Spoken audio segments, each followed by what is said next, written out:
What if I told you that in the early 1400s, a city on the coast of modern-day Kenya sent a live giraffe all the way to the Emperor of China, where it was hailed as a mythical beast and a sign of great fortune? This wasn't an isolated stunt. It was just another day of business for one of the most remarkable and overlooked civilizations in world history. Welcome to 10-Minute History. I'm your host, Jake Sullivan, and today we're sailing back in time to the glittering city-states of the Swahili Coast, a string of pearls along the East African shore that for centuries were a vital hub of global trade and culture. For over 1,000 years, from Mogadishu in Somalia down to Sofala in Mozambique, this coastline was home to a network of wealthy, independent cities built of stone and coral. This was a profoundly African civilization, but one that looked outward, harnessing the power of the ocean to connect with Arabia, Persia, India, and even China. So how did this incredible society come to be, and what can its story teach us today? Well, it all starts with two key ingredients: people and wind. The foundation was laid by the indigenous Bantu-speaking peoples who migrated to the coast over 2,000 years ago.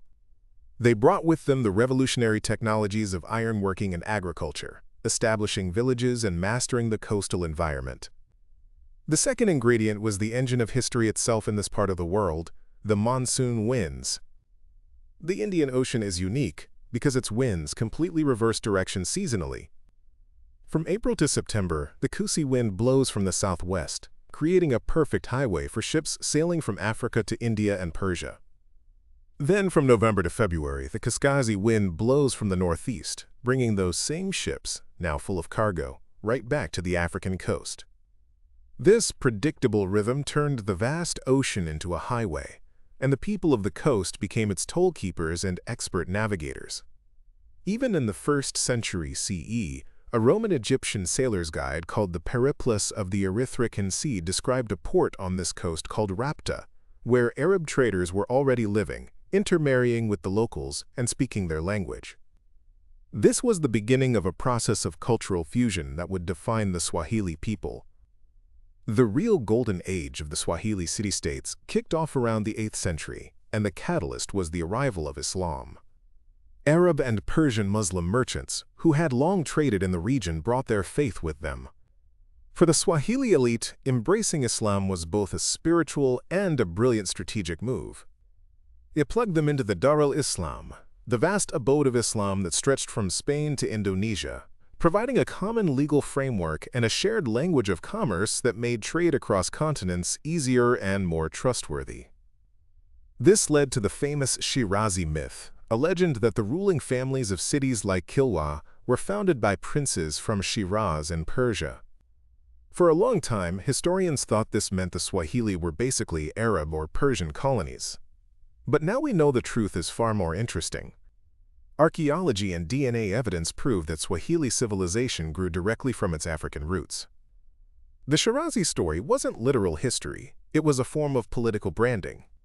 By claiming a prestigious Persian lineage, the African rulers were legitimizing their power and asserting their status as sophisticated, cosmopolitan players on the world stage. It was a classic case of creating a powerful brand identity. By the 14th century, these cities were at their peak. Picture a place like Kilwa Kisiwani, off the coast of modern Tanzania. The great traveler Ibn Battuta visited around the year 1331 and called it one of the most beautiful and well-constructed towns in the world. This wasn't a village of huts. The ruling class, known as the Wangwana, lived in multi-story houses built from coral stone, with private courtyards, decorative wall niches to display their imported Chinese porcelain, and massive, intricately carved wooden doors that were the ultimate status symbol. Their wealth was staggering, and it all came from trade. The Swahili were the world's ultimate middlemen. From the African interior, they exported treasures the world craved. The biggest prize was gold, which flowed from the mines of the great kingdom of Zimbabwe to the port of Sofala, which Kilwa controlled, giving it a near monopoly. They also exported tons of ivory, which was prized in India for being easier to carve than Indian ivory. Other exports included mangrove poles for construction in arid Arabia, leopard skins, and even slaves, though on a much smaller scale than the horrific trade that would come later. In return, the harbors of the Swahili coast were filled with ships bringing the finest luxury goods on earth. They imported lustrous blue and white porcelain from Ming Dynasty China, colorful glazed pottery from Persia, fine silks and cotton textiles from India, and glass beads that were traded deep into the African interior. But this golden age came to a violent end at the turn of the 16th century. A new power arrived from an unexpected direction, the Portuguese, sailing up from the Atlantic.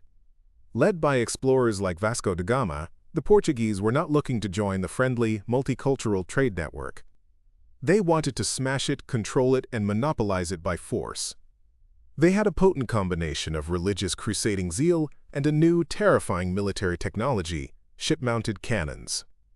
The ports of the Indian Ocean, accustomed to warfare based on boarding, were completely unprepared for a ship that could sit offshore and batter a city into submission.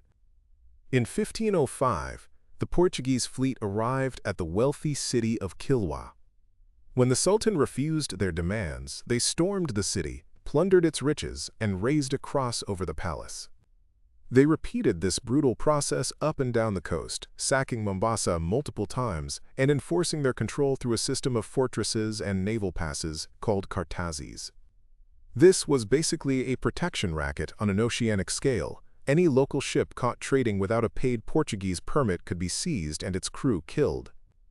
The Portuguese era was devastating for the Swahili economy.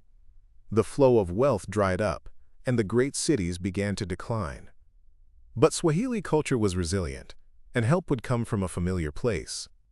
By the late 1600s, the Omani Arabs, longtime trading partners from the Persian Gulf, had built a powerful new navy and drove the Portuguese out of their stronghold in Muscat. The Swahili cities appealed to the Omanis as fellow Muslims to help liberate them from the Portuguese infidels.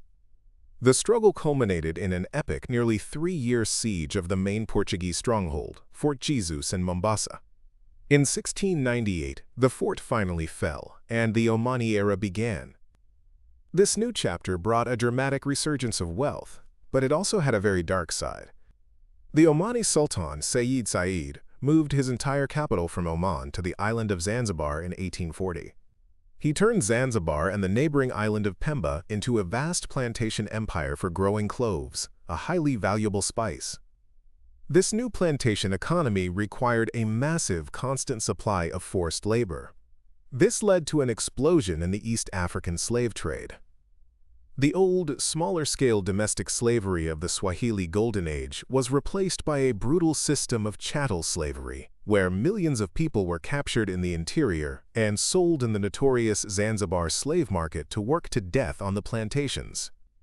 It was a time of renewed prosperity for the elite, but it was a prosperity built on unimaginable human suffering. So what are the main takeaways from this long and complex story? The Swahili civilization is a powerful reminder that pre-colonial Africa was not isolated or undeveloped.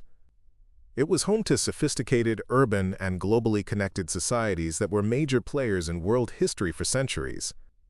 The most enduring legacy, of course, is the Swahili language itself. Known as Kiswahili, this Bantu language, filled with loanwords from Arabic and other tongues, is now spoken by over 200 million people across East and Central Africa.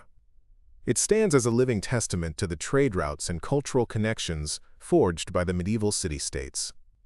Today, the beautiful stone towns of Zanzibar and Lamu are recognized as UNESCO World Heritage Sites, their winding alleys and carved doors preserving the spirit of this unique civilization.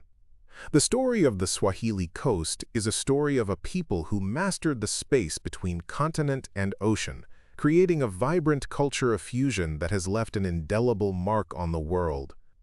So what are your thoughts on this? Let us know down in the comments.